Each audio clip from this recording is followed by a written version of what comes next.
aspiraciones que vamos a hacer para lograr esa transformación, ¿no?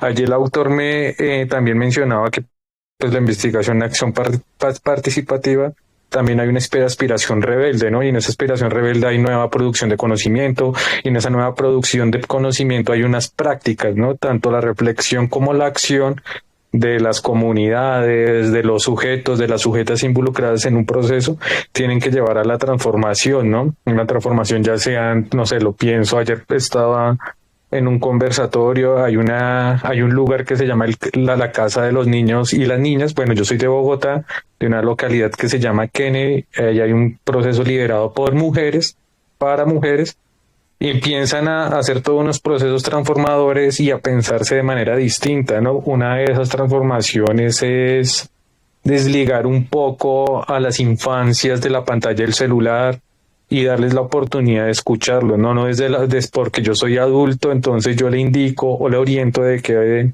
de cómo se debe comportar un niño en su infancia, sino escucharlo para darle una buena orientación, ¿no? Sin llegarme a poner, no sé, digamos, es una de las tantas transformaciones y de los procesos de cuidado y autocuidado con las comunidades, ¿no? Esas son transformadoras desde donde se piensa en una ciudad segura. Aquí nosotros trabajamos en Bogotá mucho el derecho a la ciudad, y el derecho a la ciudad lo entendemos es como el derecho a la vivienda digna, el derecho a los servicios que son agua, luz, gas, que en las periferias de Bogotá muchas personas no pueden acceder, ¿no? Entonces son esas, digamos, de una medida, porque a mi casa no llega el agua, por ejemplo. Bueno, no hay un acueducto.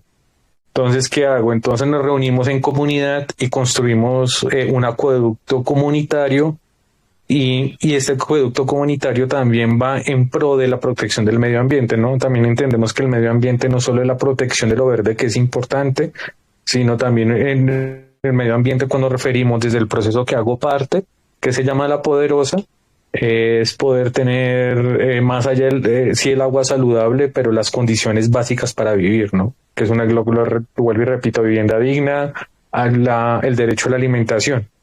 Entonces cuento un poco lo del acueducto, es porque en este barrio, que es un municipio de Cundinamarca, que se llama Suacha, allí hay un barrio que se llama El Mirador 2, allí no habían para el tratamiento de las aguas negras, pero lo que permite el proceso comunitario fue lograr instalar un acueducto para el tratamiento de las aguas negras, o las aguas sucias que llamamos, en pro de la salubridad, ¿no? Entonces, digamos, ahí está para mí ahí están esos pequeños acciones de transformación, ¿no? Se juntó la comunidad del barrio, vamos a observar la problemática, reflexionamos cuáles son las condiciones, cómo lo vamos a hacer. Entonces creo que en esa medida la reflexión para nosotros es importante, es cuando se vuelve acción, ¿no? Yo por ahí dejaría, y muchas gracias por permitirme participar. Hola, buen día. Hola, buen día. Saluda Alexandra León desde Ecuador.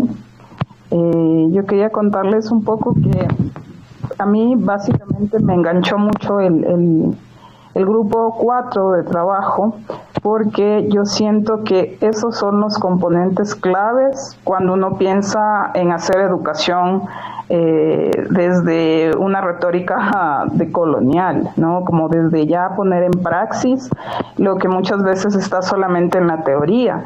Y lo digo así porque también al ser educadora, soy una educadora afrodescendiente, pero también tengo como esta claridad que hago parte de esa comunidad. A mí siempre me ha llevado como a pensarme en esta retórica de la parálisis del análisis, o la parálisis académica que hay en relación a la producción de un conocimiento que se queda en las repisas y en la biblioteca, ¿no?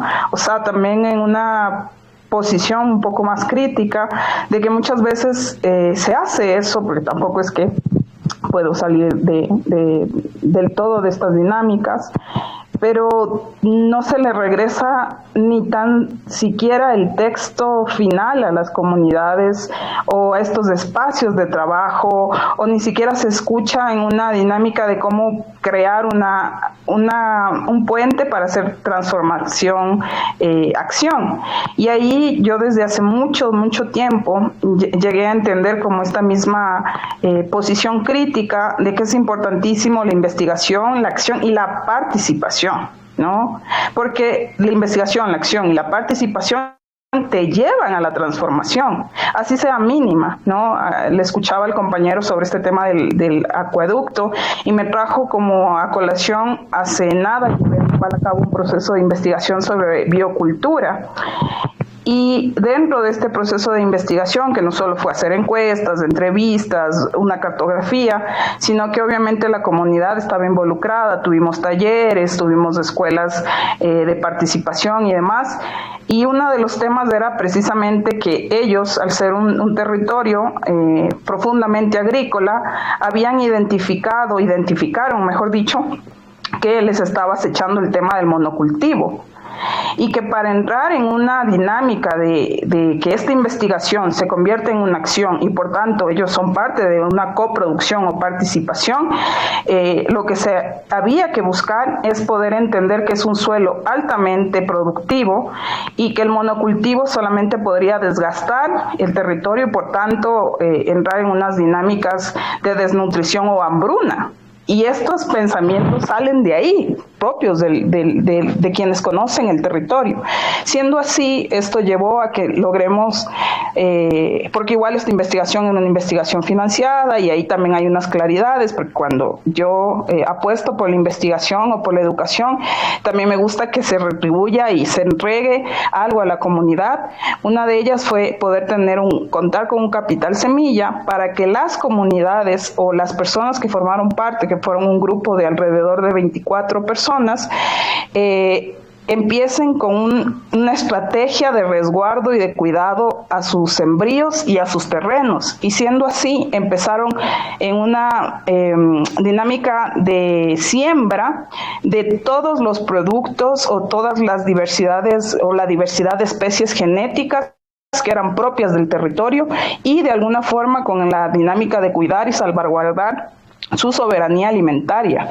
Es un ejercicio que para mí tiene estos componentes y por eso aprovecho como para contarlo, porque fue así, ¿no? O sea, fue como, ok, vamos a hablar sobre agroecología, quedará un texto redactado, este texto será publicado, pero hasta ahí, o sea, debería quedarse hasta ahí o las reflexiones deberían llevarnos a esto, a una participación activa que tiene una acción y por tanto una transformación. De aquí a 4 años, que yo entiendo que saldrán estos frutales, estos árboles, también hay un ejercicio bioeconómico, porque aparte de no hacerle el juego al monocultivo, las comunidades van a tener un ingreso por esta misma acción y pensamiento comunitario, colectivo que tuvimos. Quería traer como a colación un poco esta reflexión y este ejemplo porque me parece que es por ahí donde hay que empezar también a salir de estas lógicas de la parálisis académica y del análisis y empezar a posicionar otras formas de hacer investigación, de hacer educación, de hacer pedagogía y de hacer comunidad, ¿no? Y muchas de estas soluciones están ahí mismo, en el compartir y en el saber escuchar. Por eso para mí la escucha y la escucha activa, ¿no? Es importantísimo. Gracias. Muy buenos días. Quiero hacer la participación acerca de mi experiencia con mi trabajo de tesis. Fue con un grupo de adultos mayores, egresados, pensionados, académicos de la Universidad del Valle. Trabajé con ellos en el uso y el manejo del celular.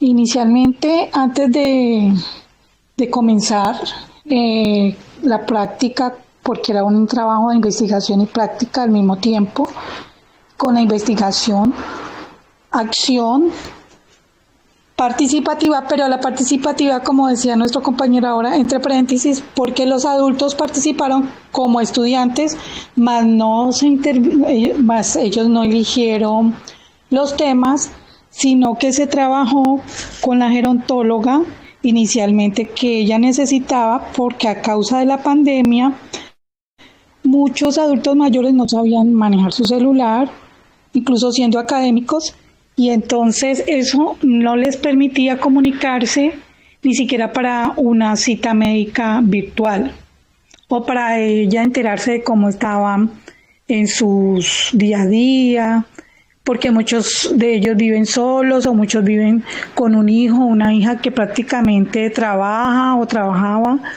y no les ponían atención, y tampoco era muy probable que les enseñaran a manejar el celular, porque pues les hacían todo, decían mira esto es así, así rápidamente, y ellos no entendían nada. Entonces de ahí surgió la manera o la estrategia de cómo hacer para que estas personas mayores, pues yo me preguntaba, ¿no? ¿Cómo hago para que estas personas mayores aprendan? Y entonces yo decidí presentar un proyecto antes de hacer las prácticas, y fue hacer unos temas de lo más básico a lo más complejo, pero era un tema didáctico, dialógico, con el diálogo de saberes, para ver ellos, y también se hizo una encuesta, ¿no? ¿Qué capacidad o qué apps manejaban ellos, qué aplicaciones? Y para empezar a ver y a nivelarlos, había unos más avanzados, otros más atrasados, pero inicialmente se separaron dos grupos, pero luego se decidió trabajar desde cero porque muchos decían que sabían, pero en la realidad sabían muy poco. Entonces, mi estrategia fue coger y hacer unas guías didácticas donde se mostraba el paso a paso de cada aplicación para, por ejemplo, usar el Meet. Ellos no sabían una reunión virtual y eso es lo que necesitaba. Entonces, empezar desde cero. Bueno, ¿cómo abro el Meet? Primero hay que abrir una cuenta de correo. Entonces, se empezó desde lo más básico para adaptar cada aplicación. Y así se fue haciendo de forma visual en un proyector unas diapositivas, pero también de manera física. Se hizo lotería, yo la creé, una lotería, un concéntrese, cada aplicación o cada función básica del celular, como la linterna, o como el sonido, o como el wifi, todo yo empecé de ahí. Lo más básico, como aprender a apagar el celular, y se fue avanzando poco a poco, pero para que eso fuera divertido, entonces se daba la enseñanza y luego se iba a la práctica, pero de manera lúdica, con juegos, y se hacía un plan del día. Claro que a los adultos solamente se les daba 2 horas con un intervalo de 15 minutos, porque ellos ya se cansaban mucho, porque había personas desde los 56 años hasta los 83 años. Inicialmente se dividió en 3 grupos. ¿Y qué fue la sorpresa?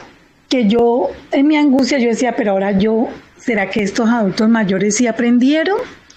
Entonces al final, pues uno ya se daba cuenta que sí, que a veces los llamaban por reunión virtual y se hicieron muchas prácticas, se hicieron invitados, se trajeron varios invitados virtuales, como un abogado, para enseñarles los temas de abuso de los adultos mayores, y también un ingeniero de sistemas para que ellos tuvieran cuidado con no contestar teléfono, o con el sistema de los ahorros del banco, para que no fueran estafados.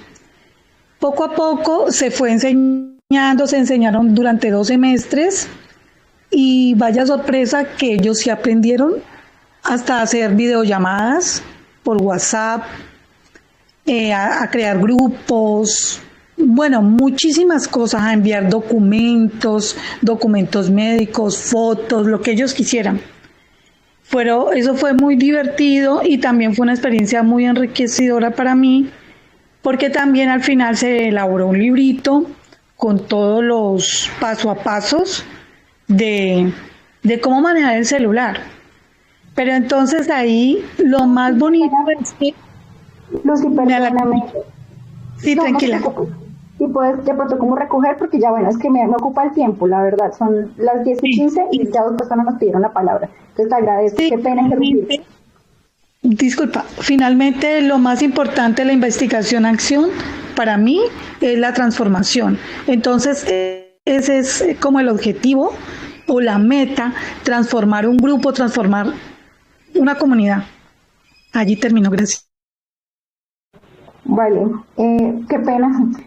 María, había pedido la palabra, después María, Oscar. Vale.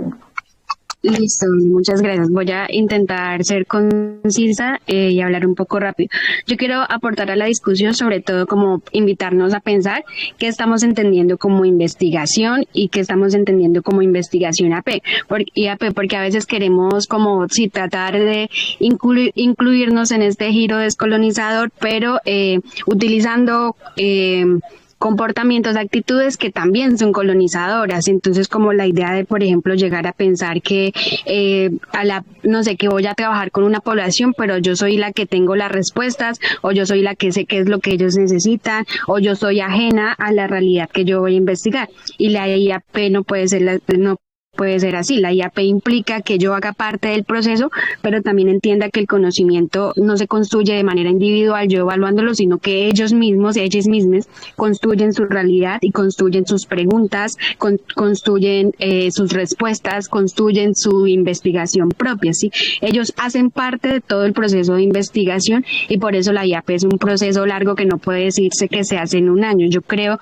sinceramente, que es imposible hacer una IAP en menos de 2 años, porque se necesita el tiempo para hacerme parte de esa comunidad y hacer que esa misma comunidad reflexione. Yo no voy a decirles cómo reflexionar, sino voy a invitarles a preguntar, a reflexionar, a que ellos mismos empiecen entonces a pensar como cuál es su punto de partida, cuál es su realidad, que es algo que también el texto hablaba bastante. Ellos son los autores del conocimiento y yo no puedo decirles a ellos que necesitan X o Y, ni puedo pensar entonces que necesito enseñarles y voy a enseñarles y ya transformé porque les enseñé o porque solucioné algo una necesidad que yo veía que tenía.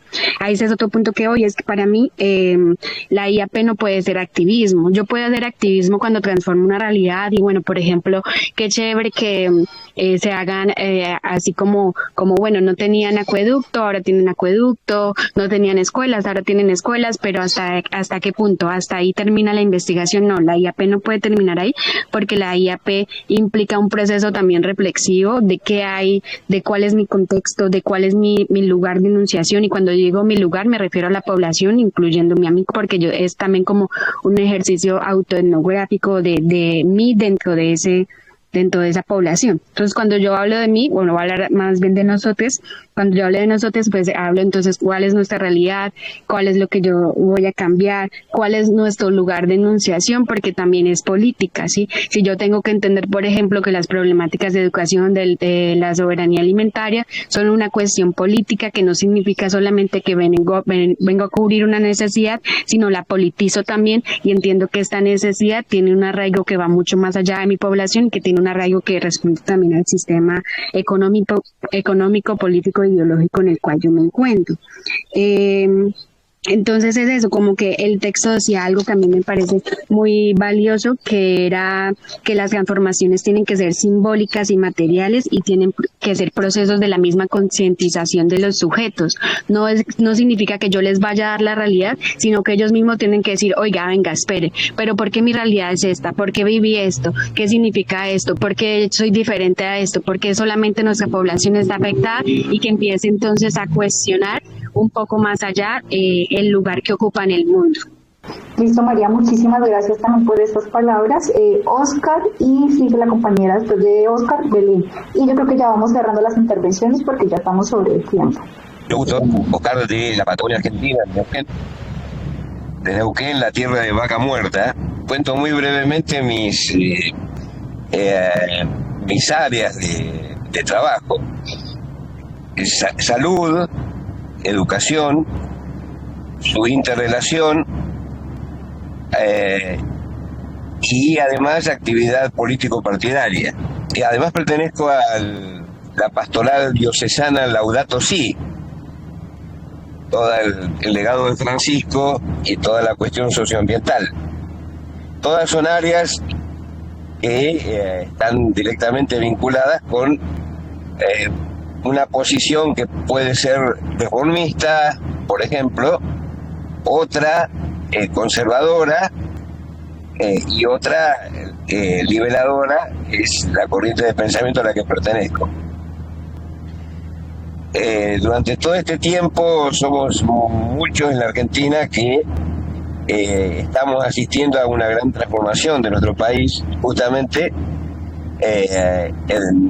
hacia el lado opuesto de lo que queremos que sea. Entonces, quería contarles simplemente que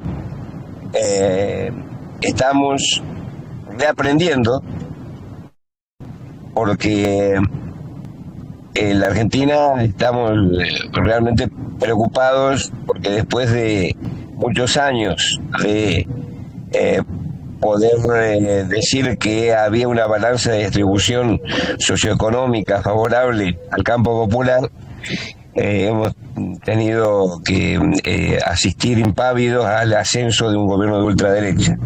Entonces, eso solamente, estamos tratando de repensar qué quiere decir, cómo se hace